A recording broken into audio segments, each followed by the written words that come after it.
Glória a Deus. Vamos iniciar então, queridos, com uma oração, a nossa EBD deste domingo. Nós vamos orar pedindo a Deus a sua direção para a nossa aula no dia de hoje. Amém? Vamos assentados mesmos como estamos, fechar os nossos olhos, vamos orar a Deus. Senhor, nós te louvamos por este domingo, por este dia, Senhor, muito especial para todos nós, teus filhos, a tua igreja, por estarmos aqui, Senhor, na tua presença, no templo, para adorá-lo, para bendizê-lo. Senhor, e queremos agora pedir a tua direção para a aula deste domingo de nossa Escola Bíblica de Verão, que o teu Espírito possa nos conduzir e nos instruir, Senhor, na tua palavra, para que possamos, Senhor, com a nossa vida, te glorificar. Nós oramos, ajuda-nos, em nome de Jesus. Amém. Então, amados, é a nossa classe única, da EBD de verão, com exceção dos alunos do batismo, que já estão lá embaixo, tendo a sua aula, e as nossas crianças, amém? Durante todo este mês de fevereiro, estaremos assim nessa configuração, todos juntos, e apenas as crianças e os batizandos nas suas respectivas classes. A partir então do primeiro bimestre da EBD, que começará em março, aí nós teremos algumas outras classes distintas, alguns temas específicos, que os irmãos poderão optar por escolher e estar participando. Amém? Vamos então, queridos, ler um texto da Palavra de Deus, que se encontra na primeira carta de Paulo a Timóteo, capítulo 2, nós vamos ler os versículos 1, 2 e 3 apenas. 1 Timóteo, capítulo 2, versos de 1 a 3.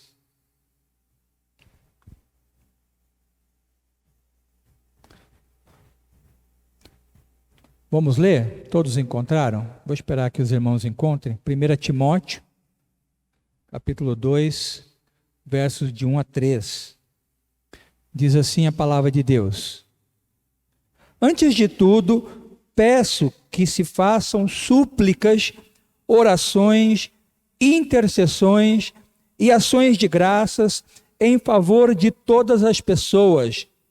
Orem em favor dos reis e de todos os que exercem autoridade, para que vivamos vida mansa e tranquila, com toda piedade e respeito. Isto é bom e aceitável diante de Deus, nosso Salvador. Amém. O texto, queridos, de Paulo aqui, fala da importância e da ordem, de uma ordem bíblica do apóstolo Paulo para a igreja, de que se façam orações, de que se façam súplicas, de que se façam intercessões e de que se agradeça também, primeiro, por todos os homens, todas as pessoas. Amém? Mas no verso 2 ele dá uma ênfase também particular e específica àqueles que estão investidos de determinada autoridade governamental, política, quando ele fala então de reis e aqueles que exercem autoridade. Isto então vem ao encontro do que nós estamos falando na nossa escola bíblica. Esta é a segunda aula, é o segundo domingo deste tema que estamos tratando, que é sobre a política e a Bíblia. E hoje nós queremos continuar refletindo nisso, estudando o que a Bíblia nos fala sobre a questão da política, como lidar com essa questão, como lidar com a relação cidadão e políticos, como lidar com eleições, escolha de líderes para cargos majoritários em qualquer esfera da nossa política. Nós vivemos num país uma democracia republicana, e nós temos então a possibilidade de, pelo exercício do voto, escolher cidadãos brasileiros como nós para ocupar funções, né, em diversas esferas de governo do nosso país. E isso é um assunto importantíssimo para nós. Primeiro, porque somos cidadãos deste país onde assim se faz.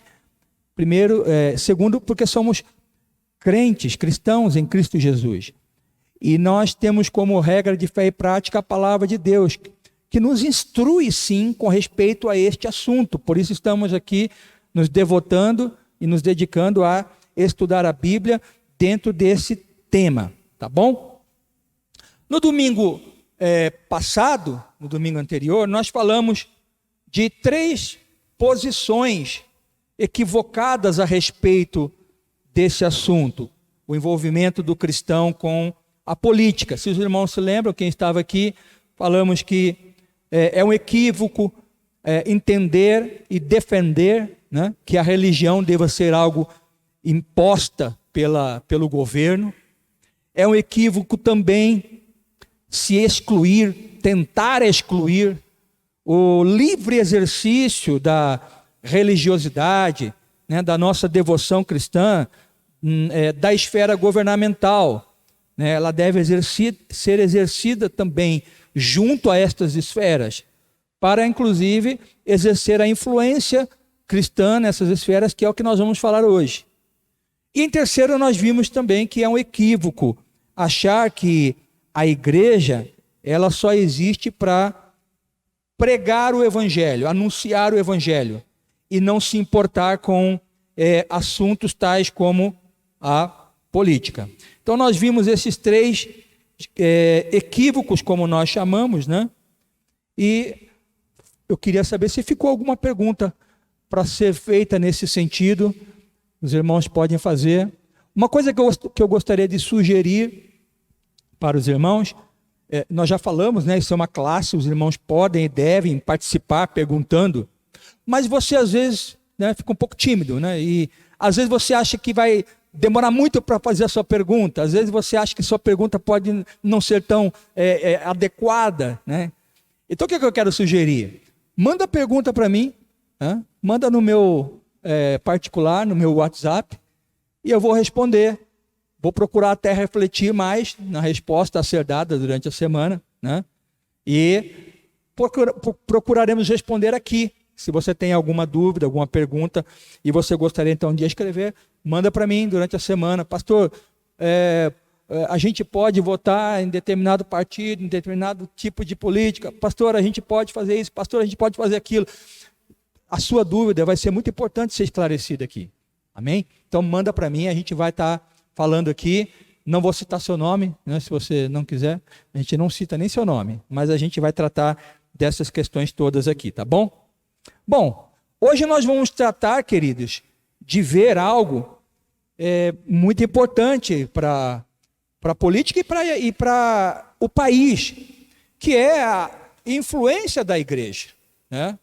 A igreja ela é importante no contexto social, esteja onde estiver, em qualquer país que ela estiver. Cristãos em países de regime fechado, em países de regime aberto, em países liberais, em países extremistas, qualquer que seja o regime, cristãos são importantes ali. Amém? Cristãos influenciam ali. Então nós queremos ver isso hoje, tá? Ver então como é que a igreja pode influenciar de uma forma muito expressiva e relevante, né, o governo, tratando então de governo. Então, como é que nós cristãos hoje, aqui no nosso país, uma igreja que não é majoritária aqui no país, há quem fala que nós somos, né, um número muito grande de cristãos, pode até ser, mas somos minoria, isso é fato, né? Como é que essa igreja pode influenciar nesse contexto, né, de minoria, um país tão grande como o nosso, tão continental como o nosso, tão vasto e amplo na sua distribuição geográfica e também demográfica. Hoje nós somos perto de 5.560 municípios no país. O país é enorme, queridos. Nós somos aí para mais de 200 milhões de habitantes. Então, vários estados, né, várias cidades e vários municípios, como nós falamos. Como é que nós vamos influenciar de norte a sul, de leste a oeste, o nosso país? Como é que nós vamos trabalhar a formação de opinião, né, no nosso país? Então, tudo isso nós vamos procurar ver um pouco hoje, tá bom?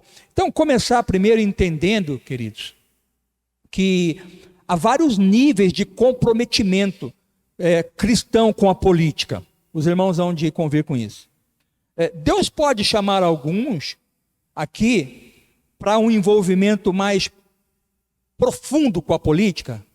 Aqui, dentre os cristãos evangélicos, digamos assim, Deus pode chamar alguém para um envolvimento mais profundo, como, por exemplo, até mesmo se candidatarem a cargos eletivos. Pode, com certeza, Deus pode chamar alguns para isso, né?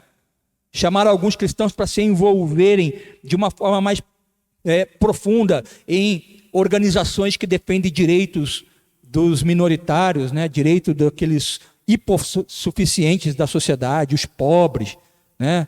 E outras organizações que se prestam a defender direitos do cidadão, né? É uma pauta política. Cristãos podem ser chamados para isso, para esse envolvimento, para liderarem organizações assim, para coordenarem ações nesse sentido? Sim, podem. Então, há essa possibilidade, né? Deus pode chamar também outros para um envolvimento não tão profundo, talvez mais moderado. Por exemplo, como é comum trabalhar num gabinete político, né? Ou trabalhar numa campanha política em favor de alguém que está se candidatando, junto com alguém que está se candidatando, um conhecido, até mesmo um familiar. Deus pode também te chamar para você exercer um papel moderado nessa atividade, né? E Deus pode ainda chamar outros para alguma dedicação mais superficial, mais bem indireta, né? Nesse sentido. Então, a gente, de certa forma, pode, em qualquer esfera, seja mais profunda, seja mais moderada, seja superficial, ou seja, bem diretamente, influenciar de forma expressiva a política. Seja qual for o nível de envolvimento que você e eu possamos ter, cristãos podem ter, o ponto é que nós cristãos, nós igreja, né, igreja evangélica, igreja cristã, reino de Deus, família de Deus, homens e mulheres nascidos de novo, feitos novamente pelo poder da palavra, do Espírito, pessoas espirituais, né? A gente pode e deve exercer influência em assuntos de política e governo, mas de que maneira? De acordo com os padrões morais e espirituais revelados e tão elevados da palavra de Deus, né? Da palavra de Deus. Então esse é o ponto essencial e fundamental aqui que nós vamos nos situar.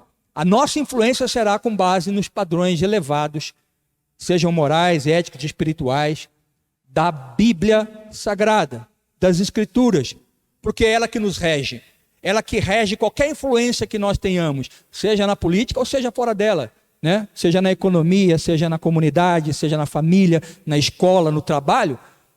Quem rege a nossa influência ou nossa conduta é a palavra de Deus. Amém? Então, um primeiro ponto que nós gostaríamos de introduzir hoje é esse aqui, queridos. Eu acho que o sol dá para ler ainda. O sol já está diminuindo ali. É esse aqui.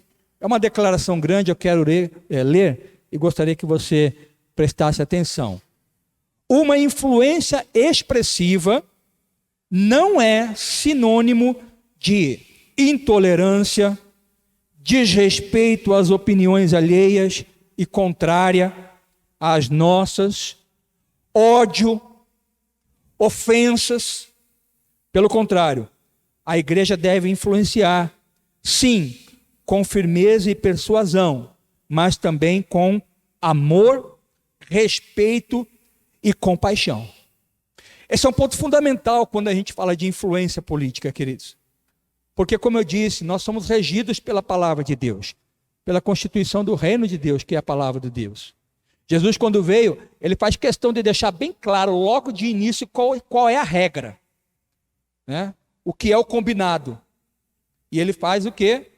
Um sermão, o conhecido Sermão do Monte, para declarar a constituição do cidadão do reino de Deus. Já que vocês agora são discípulos meus, cidadãos do meu reino, ele então passa a declarar, primeiramente, inicialmente, qual é a regra de conduta, de moral desse cidadão do reino de Deus. E aqui no tema que a gente coloca aqui, é fundamental o que a Bíblia diz sobre isso. Por exemplo, a Bíblia vai dizer que como cidadãos do reino, isso está lá em Mateus, capítulo 5, nós não vamos ler, mas como cidadãos do reino de Deus, nós somos por natureza, né, misericordiosos e pacificadores. Eu pensei esses dois aspectos, esses dois atributos. Há muitos outros lá, mas eu pensei esses dois atributos que moldam, que orientam, que nos dirigem, né, como filhos de Deus. Nós, como cidadãos do reino do céu, somos, antes de mais nada, pessoas, devemos ser, misericordiosas e pacificadoras. Jesus vai dizer lá em Mateus 5:7, bem-aventurados os misericordiosos, porque eles alcançarão misericórdia. E no verso 9, bem-aventurados os pacificadores, porque eles serão chamados filhos de Deus. Então, queridos, a gente fica muito preocupado quando a gente vê na manifestação, né, digamos assim, da igreja, né, porque às vezes igreja entre aspas, né, de pessoas que se dizem cristãos, que se dizem representantes da igreja, né, do cristianismo, da fé evangélica, se manifestarem, seja publicamente numa TV, numa rede social, num canal do YouTube, num canal de sua rede social, qualquer que seja lá, Twitter, Instagram, Facebook, a pessoa se manifestar de forma ácida, de forma pesada, de forma belicosa, beligerante, né? Todos esses adjetivos que mostram que muitas vezes as palavras são desprovidas de misericórdia e compaixão. Nós cristãos, por exemplo, nos manifestarmos em determinados temas da pauta política do país, com descaso, menosprezo, desprezo, ironia, né? Chacotas e coisas assim, chocarrices, piadas, né? Como Paulo fala lá aos Efésios. A nossa influência, ela não deve ser assim. Ela é o oposto disso, né? Ela não pode ser pautada pela intolerância, pela agressividade. A nossa influência deve ser firme, sim. Jesus era firme, sim. Jesus, ele era persuasivo, sim. Mas ele fazia isso com misericórdia, com compaixão, com respeito, né? Com uma palavra, né, temperada com sal, com autoridade espiritual, não sendo autoritativo, né? Então, esse é um primeiro ponto. Se temos que começar por algo, que comecemos daqui. Irmão, seja em qualquer momento, este ano, por exemplo, um ano até mais agitado por conta dessa movimentação política no país, das eleições majoritárias desse ano, ou num ano em que não se está falando-se muito de política, mas de pautas que, né, permeiam o mundo político, a política pública, as políticas públicas. Então, qualquer momento, em qualquer esfera, numa pregação, numa conversa de família, num grupo de WhatsApp, lá no seu trabalho, numa aula, um cristão, ele tem que ser destacado por sua firmeza, mas pelo seu amor e pela sua gentileza. Amém? É isso que nos marca, queridos. As pessoas ouviam Jesus pregar e a Bíblia diz que elas ficavam maravilhadas com a sua autoridade. E Jesus nunca foi alguém beligerante. Alguém fala assim, mas quando ele entrou no templo, ele derrubou as mesas dos cambistas, ele agrediu as pessoas. Não, muito pelo contrário. Jesus foi zeloso. Jesus foi firme ali, mas nunca desrespeitoso, nunca maltratando alguém, nunca cancelando alguém, para usar um pouco a linguagem das nossas redes sociais de hoje. Uma pessoa fala uma coisa, você logo já cancela a pessoa. Já sai do grupo. Ou você cancela ou você se cancela, né? Esse é o ano muito especial do fulano saiu do grupo. Acho que as ocorrências de saída do grupo são maiores nesse ano. Tipo de ano, né? Então que Deus nos ajude, queridos, a manifestar misericórdia e graça. Amém? O próximo ponto que eu queria aqui destacar, vou passar aí, é esse. Vamos ler? A igreja deve influenciar pela proclamação de sua mensagem consubstanciada no Evangelho, nos padrões morais e éticos da Bíblia. Nós já até falamos um pouquinho disso no começo. A igreja, ela influencia moralmente, eticamente, espiritualmente, com base na mensagem do Evangelho. E para tanto, então, necessitamos de um correto entendimento dos padrões bíblicos. Esse é o nosso problema. Muitas vezes nem nós sabemos nos posicionar biblicamente porque não conhecemos. Como é que você entra num debate, por exemplo, sobre eutanásia? Como é que você entra num debate, por exemplo, sobre doação de órgãos? Como é que você entra num debate, por exemplo, sobre política? Se nem você sabe direito, se nem o crente sabe direito o que a Bíblia fala e se posiciona nesse assunto. Aí é muito mais fácil a gente falar assim,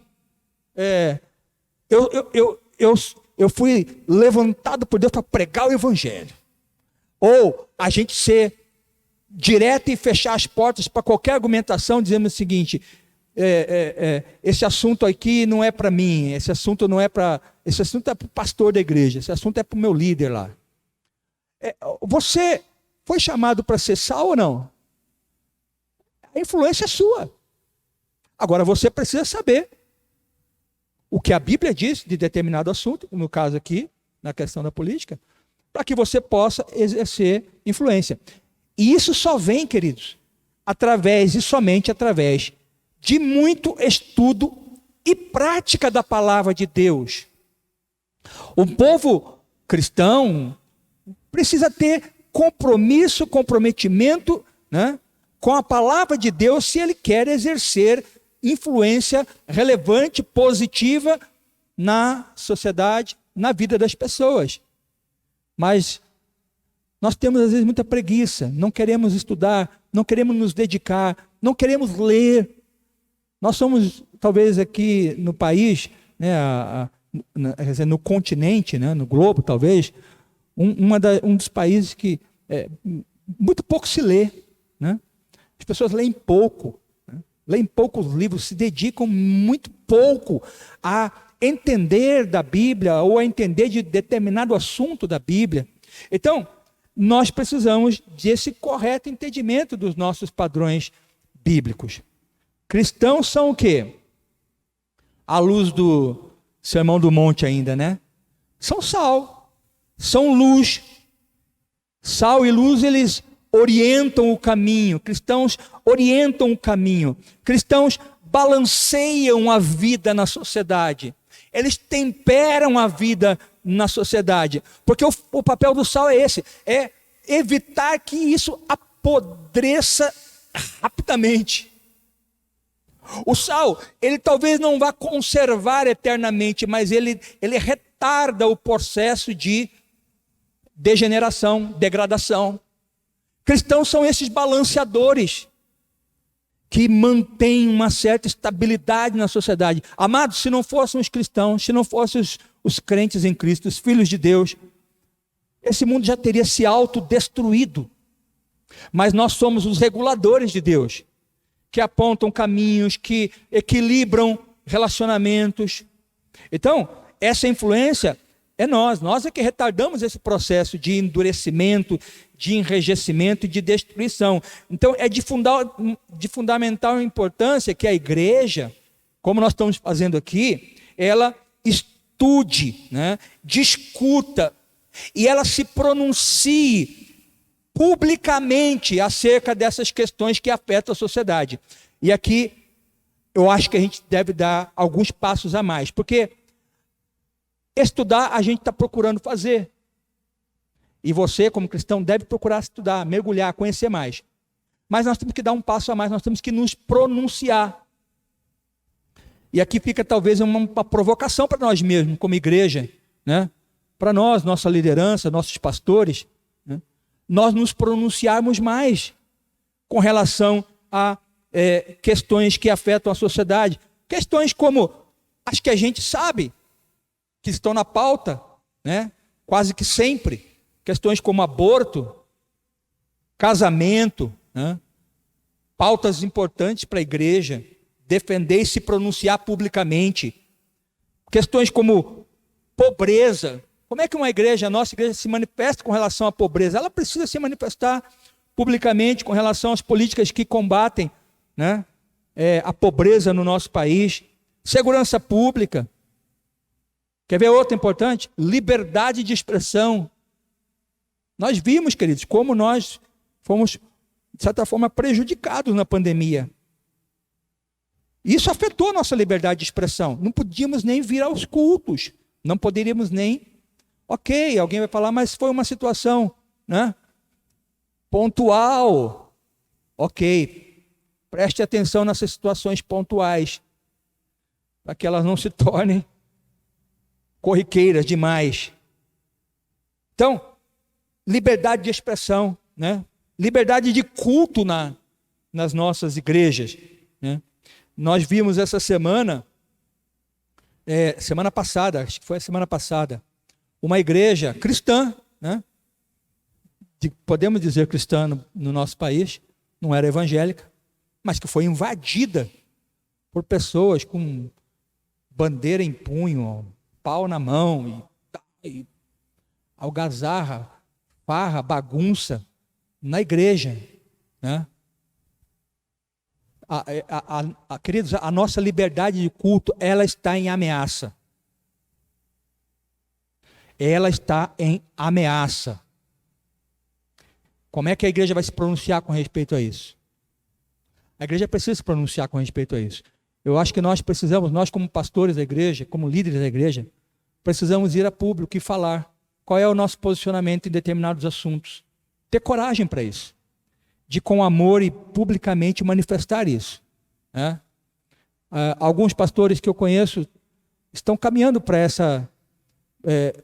esse posicionamento um pouco mais declarado. Há pouco tempo, a Igreja Batista, ali de Águas Claras, ela fez um pronunciamento público nas suas redes sociais, um manifesto público sobre determinado assunto, pauta política, e se posicionou biblicamente. Aquilo gera um certo tipo de perseguição contra a igreja. Isso é previsto, né? Mas a igreja precisa se manifestar com equilíbrio, com profundidade.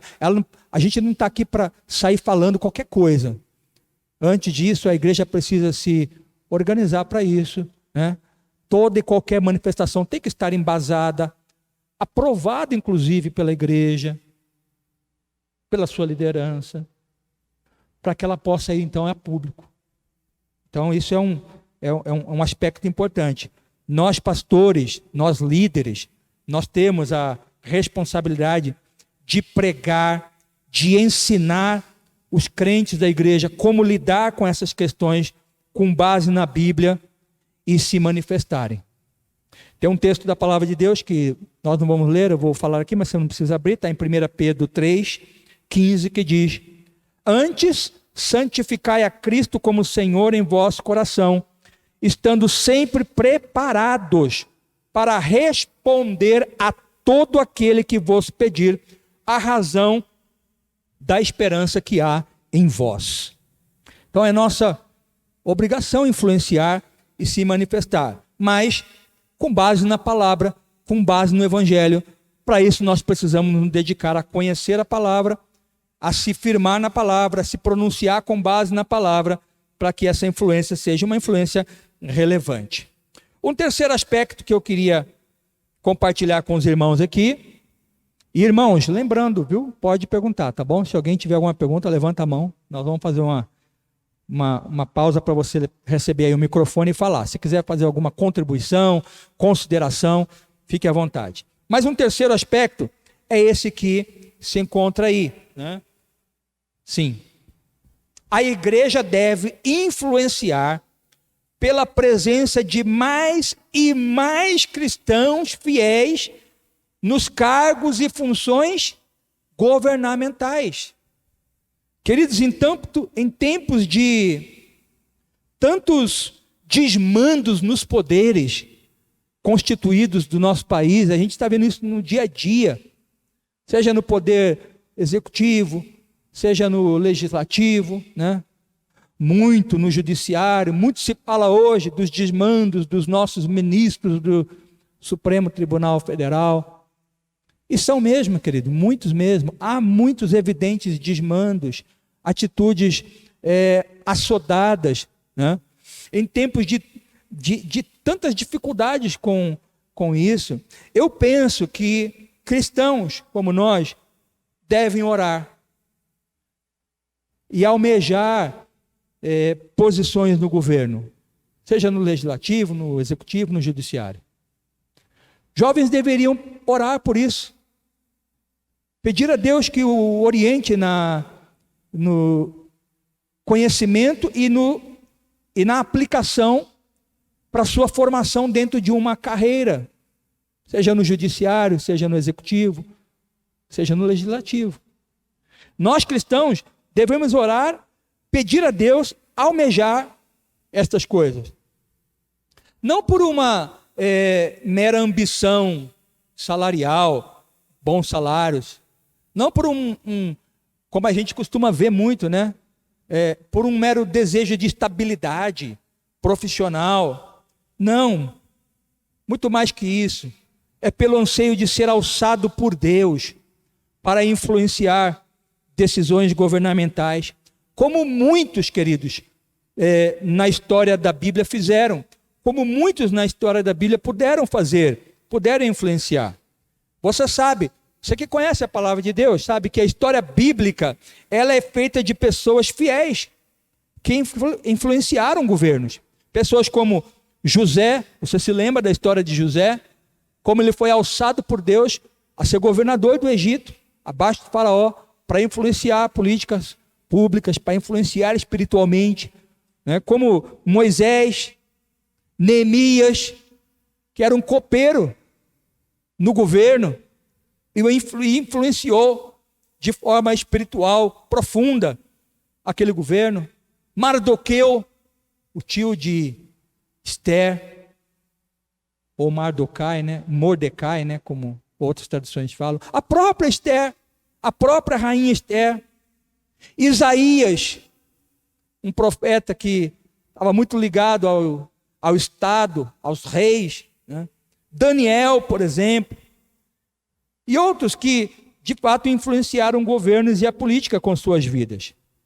Para isso, cristãos então deveriam investir tempo, dedicação, estudo, oração, pedir a Deus que o oriente. Talvez Deus não queira te alçar a estas funções, talvez Deus queira te alçar a outras carreiras, mas peça a Deus. Nós cristãos deveríamos nos interessar mais por isso e pedir a Deus que alçasse irmãos, alçasse pessoas da igreja para esses cargos e eles serem então luz e sal nessas áreas do governo. Amém? Algum comentário até aqui, queridos? Alguém gostaria de fazer alguma contribuição?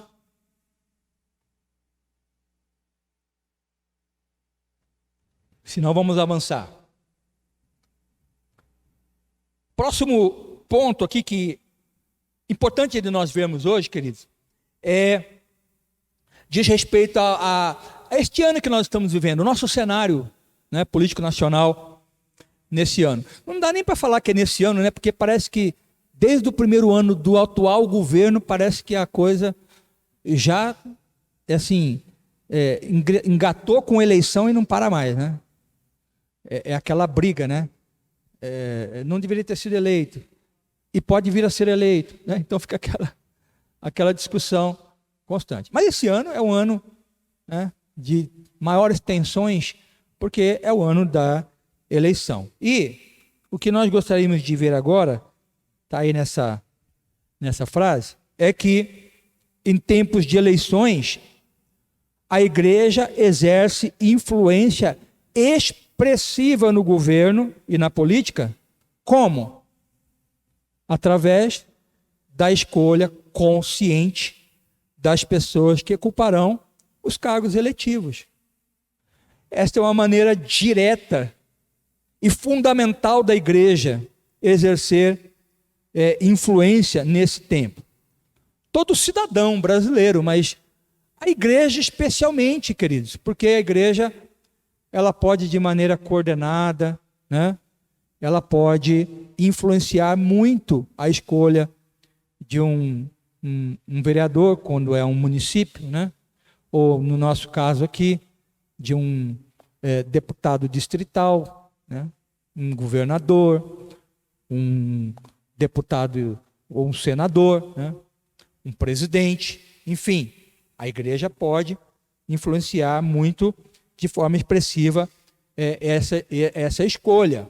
Mas a pergunta que se faz é: em quem os cristãos devem votar? Em quem os cristãos devem votar? Essa é a discussão quando se tem eleições. Eu voto em A ou eu voto em B? Voto na cor tal ou na cor tal? Voto em proposta A ou proposta B? Em quem os cristãos devem votar? Nós temos, é uma pergunta, é uma segunda pergunta, será que nós temos como cristãos individualmente liberdade para votarmos em quem quisermos, independente de suas propostas, independente de sua origem partidária? Será que nós cristãos temos esta liberdade? Não como cidadãos nós temos. O voto é direito, né, de todo cidadão, maior de 18 anos, devidamente lá registrado no Tribunal Superior Eleitoral, com seu títulozinho, sua biometria atualizada. Vocês atualizaram, irmãos? Não podemos perder voto esse ano, hein? Atualiza a biometria. Como cristão, como cidadão, você tem liberdade. Agora, como cristão, falando de consciência cristã, nós temos liberdade para votar em qualquer pessoa, qualquer tipo de ideologia, qualquer partido, qualquer proposta? O que é que os irmãos acham? Como é que é? Qualquer ideologia não. Quais então? Qualquer partido também não? Eu posso votar num partido, eu vou provocar porque vocês não reagem, gente. Eu posso votar num partido, por exemplo, de esquerda?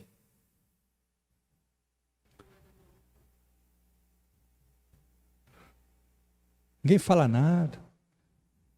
Não? Por que não? Defende aí. Passa o microfone aqui para o nosso irmão que levantou. Silvio. Sem beligerâncias, tá? A questão seria saber de onde se originaram esses partidos e as ideias que eles Acho que trazem. está desligado aí. Acho que está desligado. Alô? Aí. A questão seria saber como se originaram esses partidos, né? E as ideias que eles trazem, o que tem por pano de fundo, né? Por trás de cada, digamos assim, ideal desses partidos, né? Por exemplo, eu acredito assim, obviamente que podem haver outros cristãos que acreditam de forma diferente, né? Normalmente, partidos de esquerda têm por trás de si princípios com os quais nós cristãos, que não estão de acordo com os princípios cristãos. Isso não quer dizer que não possa existir partidos de direita que às vezes vão contra esses princípios também. Contraria, né? Há princípios como, por exemplo, a vida, né? A vida. Normalmente, partidos de esquerda entendem que para chegar ao poder, se para chegar ao poder for necessário tirar vidas, então que se chegue ao poder assim, né? Se para chegar ao poder é necessário eu apoiar a causa LGBT+, né, que mais, em todos esses nomes aí, se é preciso apoiar para chegar ao poder, eu apoio. E se depois esse mesmo grupo estiver atrapalhando o meu poder, eu mando para o paredão, como muito aconteceu em Cuba, né? Os partidos de esquerda, via de regra, são os partidos que mais feriram direitos fundamentais, são os partidos que mais feriram os chamados, né, entre aspas, aí, direitos humanos. Então, eu acredito que, tendo isso como base, é claro que a gente teria como falar aqui um dia inteiro sobre isso, né? Mas eu acredito que, tendo isso como princípio, família, sucessão, a Bíblia fala de sucessão, a Bíblia fala de família, né? A Bíblia fala que filhos herdaram bens de alguém lá da Bíblia, de uma pessoa que foi importante na Bíblia, teve relevância na Bíblia. Então, quando você pensa nesses princípios, vida, família, propriedade, que são princípios cristãos, aí fica difícil você ficar muito de acordo com a questão da esquerda, de Amém. partidos de esquerda.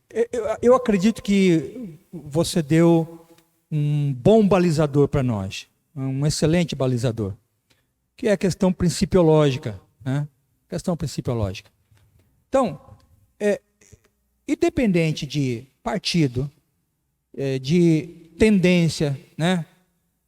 Centro-direita, centro-esquerda, esquerda, extrema-direita, extrema-esquerda, independente disso, independente da pessoa que eventualmente estiver representando, né, uma polarização aí numa escolha, por exemplo, de governador, de presidente, cristãos devem apoiar candidatos que melhor representem o quê? Os princípios e valores éticos, espirituais, morais, mais coerentes, né, com a palavra de Deus. Sejam quais forem, inclusive, suas crenças religiosas. Porque até um determinado, né, tempo na nossa sociedade, no nosso país, na igreja, né, digamos assim, havia. Eu lembro de uma época que dizia, não, que cristão só vota em cristão, né? Crente só vota em crente. E a gente às vezes se decepcionava com isso, porque você botava num crente e o camarada chegava lá, não era mais crente, né? Daqui a pouco estava nas páginas policiais, e a gente ficava naquele conflito de consciência. Uai, eu votei num crente, o camarada foi lá e ainda fez o que fez. Então, independente até das suas preferências religiosas, né, influências religiosas, a gente precisa avaliar se aquele candidato está se propondo a algo coerente com os nossos princípios, ou os mais coerentes, porque às vezes, a verdade é que às vezes não sobra um, né? Se a gente for querer 100%, não sobra um, mas a gente precisa observar isso, né? E como é que um cristão então deve se preparar para exercer o seu voto? Esse é um outro ponto que eu vejo muita dificuldade às vezes na nossa conduta. Irmãos, todo cristão tem o dever, o dever espiritual, o dever cívico, né, de ser bem informado para votar em candidatos com propostas que sejam coerentes com os princípios bíblicos. A verdade é que muitas vezes nós não nos informamos, nós não sabemos, nós vamos pelo movimento, nós vamos pelo que a maioria está falando, nós vamos pela influência de outros, mas nós mesmos muitas vezes não nos informamos. Irmão Ario, por favor, acende a luz para a gente aqui da nave. Então, a gente precisa se informar, queridos. Essa é a verdade. Nós vamos nos dedicar a isso, especialmente nessa. E aí eu penso que a igreja pode e deve contribuir. E aí falando aqui para os nossos líderes, né? A igreja precisava contribuir com isso, para que os irmãos da igreja, os membros da igreja, possam conhecer as propostas dos candidatos. Talvez nós possamos nos organizar para que a gente possa, de alguma maneira, contribuir com esse processo de informação. E aí a gente precisa estudar para isso. Reunir quem são os... agrupar, né, os diversos candidatos, estudar, ver as propostas, fazer um documento que a gente possa circular na igreja. Não precisa ter nome, né? Esse é o candidato A, não. Mas dizer, há propostas que são assim, há propostas que são assadas, há propostas que vão contra, as propostas que são mais coerentes são essas. Quer dizer, a gente de alguma maneira municiar as pessoas que votam, os cristãos, né, especialmente os cristãos, e também nossas famílias com isso, né, influenciar isso, com isso, levar também para outros segmentos, nossos familiares, nossos amigos de trabalho. A minha opinião é essa. E a gente então se informar para que a gente possa fazer um voto consciente. Significa que nós somos responsáveis por informar-se a respeito das questões importantes, das propostas dos candidatos, para que a gente possa exercer um voto consciente. Isso é muito importante, queridos. A gente não pode votar pela onda. Votar pela... deixa eu ver... vou votar nisso. Não. Votar só pela cor. Você pode cometer um erro muito grande, mesmo que essa cor seja uma cor que você acha que é uma cor legal, né? Então a gente precisa ter esse tipo de atitude consciente, tá bom? E por último, queridos, para a gente já finalizar, nós estamos concluindo. Último ponto, isso. A igreja a igreja irá exercer influência no governo de forma expressiva, no governo e na política, quando ela orar de maneira bíblica pelos governantes e autoridades investidas no país. Isso é um ponto alto e fundamental da nossa influência, queridos. Então, é se informando, é estudando a palavra, é conhecendo os padrões bíblicos, é se informando sobre os candidatos, mas é com amor, né? É com compaixão, mas fundamentalmente com oração. Oração. Nós lemos aqui no início da nossa aula 1 Timóteo 2, 1 e 2, e destacamos especialmente o versos 2, mais um, né? Porque nós estamos falando de oração. Então, note que Paulo ensina aquilo que nós lemos, né? A necessidade e a responsabilidade da prática. A minha tradução aqui, a tradução da revista atualizada, ela usa essa expressão prática, que eu gosto muito, né? A NAA usa outra expressão, mas a revista atualizada fala assim: antes de tudo, pois, exorta que se use a prática de súplicas, prática de orações, de intercessões e ações de graças em favor de todos os homens, e no versículo 2, em favor dos reis e todos os que se acham investidos de autoridade. Presta atenção, Paulo ensina isso num contexto, sabe, quando o governador era quem? Alguém se lembra? Nero. Paulo ensina isso num contexto em que Nero era o imperador de Roma, e eles estavam sujeitos a Nero. E Paulo falou assim: irmãos, orem por Nero, intercedam por Nero e agradeçam por Nero. Onde é que esse homem estava com a cabeça? Nós queríamos lá era decepar a cabeça do Nero, né? O Nero estava queimando crente no jardim da sua casa, gente, botando fogo em Roma. O Nero era um cara inescrupuloso, era um cara mau. Mas isso não deu o direito da igreja ser belicosa, beligerante, né? Rival, agressiva, violenta, né? Com o governo daquela época. Paulo fala assim: orem, façam isso. Mesmo que as autoridades sejam perversas, como era o caso de Nero, devemos orar por elas. Ainda que pessoalmente, algumas pessoas que ocupam cargos ou se candidatam a cargos, vamos supor que, não, agora já passou a eleição, elas já estão ocupando os cargos. Ainda que algumas pessoas sejam aos nossos olhos, muitas vezes, indignas, pessoas indignas, a posição que elas ocupam merece o nosso respeito e deve ser objeto das nossas mais profundas orações. A Bíblia é clara em afirmar, Romanos 13, versos 1 e 3, toda autoridade, mesmo Nero, toda autoridade, ela procede de Deus e é ministro de Deus para coibir o mal e promover o bem. Mas o cidadão estava queimando os crentes. Pode queimar crente, porque fogueira de crente é fogueira boa, né? Sobe como incenso de aroma agradável a Deus. E Deus é glorificado. A igreja foi fortalecida com aquela perseguição. O evangelho bombou com aquela perseguição. Vidas e mais vidas foram salvas com aquela perseguição. Deus sabe o que faz, queridos. Deus sabe por que ele coloca lá A ou B.